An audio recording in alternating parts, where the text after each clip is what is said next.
এই হচ্ছে কোরবানির মাংস। এগুলো কিন্তু কিনে আনা হয়েছে। এখানে হলো 2.5 কেজি মাংস।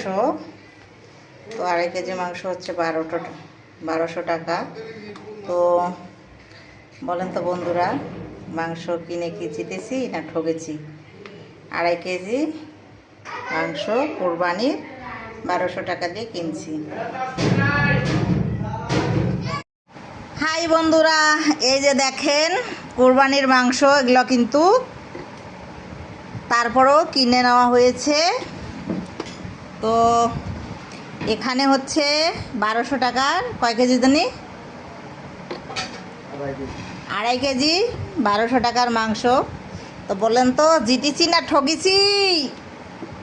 অবশ্যই কমেন্ট বক্সে জানাবেন। কোরবানির মাংস টাকা দিয়ে কিনে আনলাম।